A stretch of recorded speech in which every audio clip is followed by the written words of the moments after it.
Oh, sorry, I need to get it full screen, sorry. I will turn my camera off as well. Yes, we can see your slide. Thank you. Thank you, thank you. And can you hear me okay? Yes. Great. Yes. Thank you for inviting me to talk about the pillar.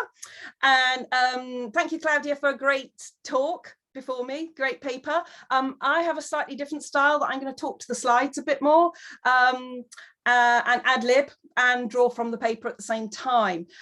So to start with, I'd like to begin I'd like to frame my interest in the pillar as a regular presence in both studio photography and painting. This interest has come out of PhD research that looks at contemporary studio photography in North London. During this research, I became interested in the legacy of the studio props. I'm particularly interested in the grandiose pillar column, whether it be the Doric, the iconic, the Corinthian, and how it's migrated more generally into visual culture and photography.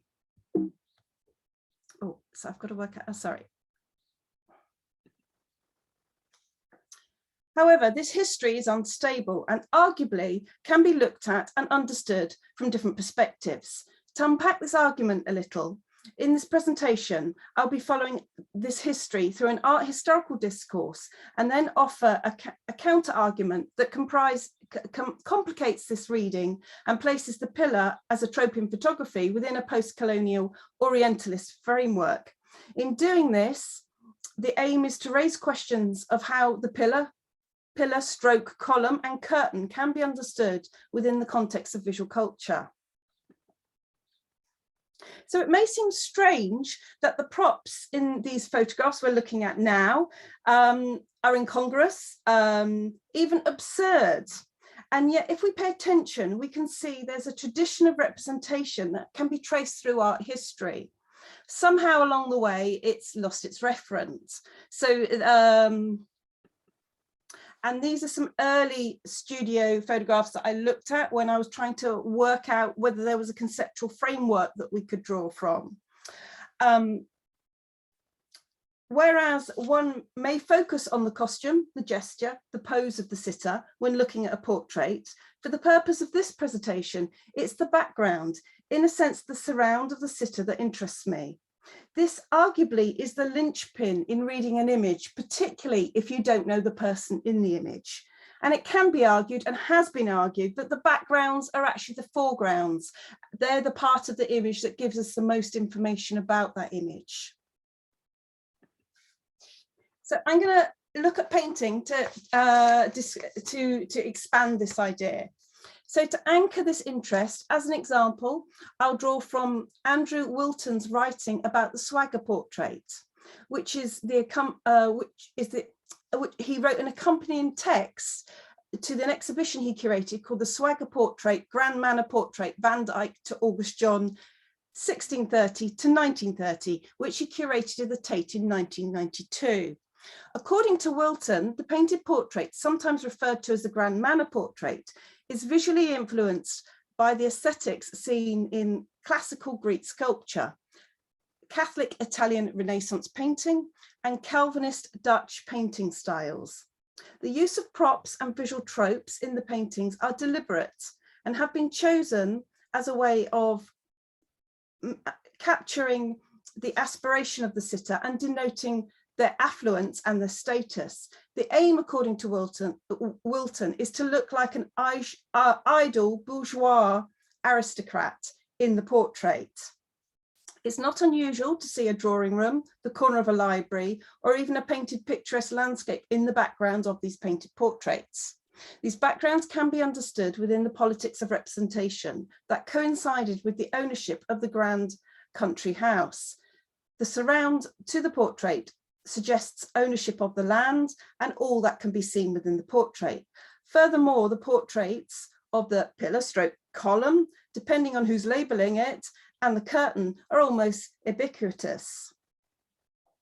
So these paintings I'm just putting up to give you a sense of what we're looking at, but we could pull from many images here. The pillars and columns in particular are considered to be classicist pillars and columns. By classicism, I'm referring to ideas around the arts and architecture and culture of the ancient Greco-Roman civilizations. The concept of classicism is associated with order, proportion, symmetry, and harmony, which conformed to an established and well understood proportional arrangement, as articulated by Roman author and architect, civil engineer Vesuvius in the 1st century BC. The idea of classicism was then revived in the Renaissance period and emerged out of Italy in 1400 AD, marking the beginning of a period of rebirth and invention inspired by humanist interest in classicism and neoclassicism. Classical scholarship from the ancient word, the Renaissance commenced a neoclassicism that drew from imitating these aesthetics of classicism. For the purpose of the props that we see them as allegorical and used to emphasize that idea of wealth and grandeur. It is important to consider that in commissioning a painted portrait, a lot of investment was needed in both time and money. That portrait likeness may be the only visual representation of the sitter, or at least would need to represent them for an inordinate amount of time. Therefore, carefully consideration would have been needed to ensure the image, that is the representation of the sitter, was suitably appropriate. So in a sense, if I look at art history and what's going on in art history, I'm now going to move forward and go back to studio photography and talk a little bit about how these props have moved across. So Audrey Linkman is really helpful in understanding this. When writing about early photographic processes, she comments that the development of photographic processes in the mid-19th century meant that the keepsake portrait, desired by the aspiring bourgeoisie, middle class, became an affordable commodity. A painted portrait likeness would have been out of the reach for most Victorian middle class. However, new photographic technologies and with it less expensive production costs enabled the production studios to be more accessible. Whilst there is disagreement between historians whether early studio photography features aspiring middle class sitters, as Linkman suggests, or who are trying to perform as aristocratic sitters within the studio, or working class sitters aspiring to be middle class, in a sense performing to be middle class for the photograph, as John Plunkett suggests. What can be agreed is the pillar and curtain and the props that surround the sitter are being used as reference of wealth and status are now becoming unstable. And I think there's a kind of fetishism that goes on when we look at historical photographs and maybe a romanticism of what they may be doing. So I think it's then quite interesting to think about how these props were written about at the time. And I'm just going to read the one quote of Dickens, although I've put a couple of quotes on the slide. The background is intended for private and non-professional persons, and there is a pillar and curtain. What is the profession of this unhappy and misguided wretch who is supposed to pass his day in a perpetual environment of pillar and curtain? So already people are starting to question, what is the pillar and curtain doing in a photographic studio? So I move on. And I want to show you as well that this pillar that we see in studios also followed colonial roots. And you can see it in some archive photography studio pictures I collected in Kerala, graduation pictures, as we can see, and we can see that the pillar has started to appear in them. So now I want to, and all I'm doing is touchstoning really, and getting you to think about different ways of understanding the pillar. I want to, in contrast, I want to complicate this reading of the pillar column and the curtain and offer an alternative way of reading it by drawing on a post-colonial critique of Orientalism. When I speak of Orientalism, I'm referring to Edward Said's post-colonial critique of Orientalism that asserts the Oriental Near East is imagined through Western lens. That depicts the East as a world of timeless customs and rituals untouched by time and modernity. In doing this, Said defines Orientalism as a Western construct of the East for Western consumption. His thinking derives from examining a wide range of Western imperialist writing, from poets, novelists to philosophers, and economists. He goes on to write that the Orient is politically and ideologically imagined through these partial bodies of texts, which he argues are deeply embedded in Western hegemonic ideas that bear limited resemblance to the actual places and cultures defined as the Orient. Drawing from Michel Foucault's Power and Theory, Said argues there is an imbalance of power in this construction of the Orient, which he argues masks a network of imperialist interests and a near reductive articulation of the cultures, traditions and vocabularies of the Near and the Middle East. This Orientalism, he argues, is created to serve the interests and fantasies of the West. Whilst undoubtedly Said's post-colonial theory of Orientalism marks a turning point of awareness of viewing the Near East through an Occidental European framework, this theory does not account for the subtleties and nuances and discrepancies wherein counter-narratives take place. However, it's important to introduce this idea just to frame how I'm thinking. It would be remiss not to emphasize that the point that Said's critique of Orientalism was grounded in literature, made in reference to research looking at poetry, literature and economics. It was Linda Notchlin's essay, The Imaginary Orient, that first situated these ideas within the visual realm. In this essay, she made detailed art historical readings of Jean-Léon Gérôme's work, The Snake Charmer, painted in late 1860s. She writes that the context of the painting includes stereotypical depictions of a fantasy of the Eastern world, inclusive of imagined histories and sexual myths, a depiction of a world ignored of traces of modernism, and presented a world that did not exist anywhere but in the imagination of the Western voyeur. This, of course, is only a brief introduction to, and somewhat overarching, into the scope of Orientalism. Nevertheless, this perspective, I think, is important when we now look at these backgrounds and consider, could we think of them from another perspective? In the same way, Said writes of Orientalist texts, and that is the Near East, a construct of the Near East made for the West by the West to depict the East. Orientalist visual culture, that is both painting and photography, speaks back to the Western audience about its own fantasies and desires of the Near East.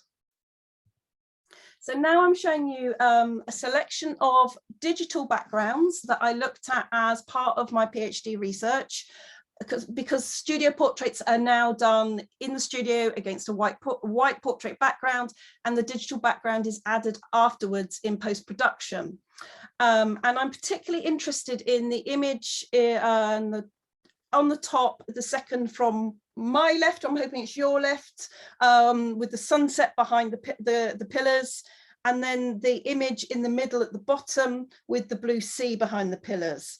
And the reason I brought them up, it's part of my digital sketchwork, is they're the same background, but I found them in different studios. And I was interested in how specific backgrounds started to repeat themselves within the studios.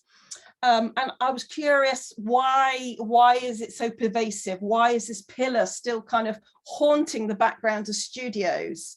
I now share a sample of the backgrounds, and I want to pose the question whether we can understand these backgrounds through the prism of Orientalism. I draw attention to these particular two that I've identified, and they are Greek. They are the ruins of a Greek temple, and it's the ancient Greek temple of Pergamon, which is now located in part of modern Turkey. So although they haven't moved, the boundaries have moved, and it's now part of Turkey. This is an important historical and cultural city in which religious figures such as Zeus would have been honoured. So culturally and politically and historically, these are really important backgrounds. And they found themselves into the studio backgrounds of North London contemporary studios, which mostly have a Turkish clientele. I'm particularly interested in how the pillars and columns depict these classical antiquities in a depopulated landscape and copy the idea of an imagined Near East. These are popular backgrounds, and they're not depicting Pergamon as a modern day Pergamon full of tourists, which is it's a very popular tourist site. They are allegorical backgrounds that are digitally montaged behind the portrait sitter to represent an idealized Pergamon. So I'm going to move on to a slide to add a little bit of analysis around this. So this isn't a new idea. I draw quite heavily around some Cypriot writers. There's a theory coming out of Cyprus around this. There's a lineage to this idea of reading historical sites through an Orientalist prism that sees them frozen in time and puts yeah. Sorry, I'm going to move on. So I can never pronounce his name. So Panatopoulos, for example, who when writing about cultural colonialism and the construct of classical Greece suggests that classical Greek aestheticism is constructed in terms of the Western view of the world arranged through the prism of Orientalism. He asserts that pictorial documentation of Greece focuses on stereotypical representations of antiquities and historical sites, wherein modern Greek architecture is almost non-existent. It is an antiquated, frozen Greece that we see in the pictures. And incidentally, we could transfer this idea or this theory to something like the pyramids. When tourists go to Egypt and photograph the pyramids, they don't do it with tourists and they don't do it with the McDonald's in the background. They look for images of the pyramids that look like they were in a time gone by. So to conclude these ideas, this was just to, in a sense, illustrate the pervasiveness of pillars that keep popping up as backgrounds for studios. So to conclude, the perspective of reading the background within a prism of Orientalism offers an alternative way of thinking about and understanding the pillar and column. This complicates binary readings of the studio background and suggests that depending on the trajectory with which work is read, different conclusions can be determined. Indeed, this suggests that an entangled history to the pillar and curtain, which is deeply interwoven with the visual aesthetics of portrait painting in early studio photography, and can offer alternative connections depending on who is evaluating and looking at the photograph. This raises questions about who actually owns and who can claim ownership of the pillar and the curtain, or the column, as we might want to call it, as a historical object in visual culture. In fact, it's useful to question whether the use of the pillar and curtain as props in the photography studio, although ubiquitous, and as we can see, is used in historical photographs and modern day photographs, has actually lost its art historical reference. And this would equate for a lot of the comments when I was doing the research, when I was asking why the background, and they were just saying, because it's nice. So I kind of got very curious about, well, why is it being used over and over again? And it should be considered that the pillar and curtain has transcended its original meaning. Instead of signifying the status or even an imagined depiction of an Oriental world, the pillar and curtain within this context of the studio becomes figurative of a representation of the studio portrait itself, the photographic studio itself. I'll move on to that one in a minute. By this, I mean the pillar and curtain in the studio portrait becomes a visual framework that directly signifies the vernacular language of studio photography. This perspective complicates any one reading of the studio portrait and may start to answer why the pillar and curtain is so universally used in studio portraiture. And I think at this point, I might show you, this is one of my older photographs when I was photographing photography studios in southern Kerala. And there's an argument that the backgrounds change as an agency of the photographer, aspirations change. However, we still see the pillar in this photograph. So I thought that was interesting to bring in. Following this line of thinking, no longer is the pillar merely used as a portrait background to denote aspirations of wealth, power and status, or indeed an Orientalist version of the world. These are unstable readings. Instead, the pillar and curtain becomes an identifiable visual symbol that signifies that the photograph is a constructed studio portrait. In offering this perspective, I highlight the instability of the pillar and curtain as a visual trope in studio photography, and thus offer a new way of reading these objects allegorically. I present an alternative reading, and in doing this, raise questions about its presence in contemporary and historical studio photography. And that's just some of the reference. And that's it. Thank you very much.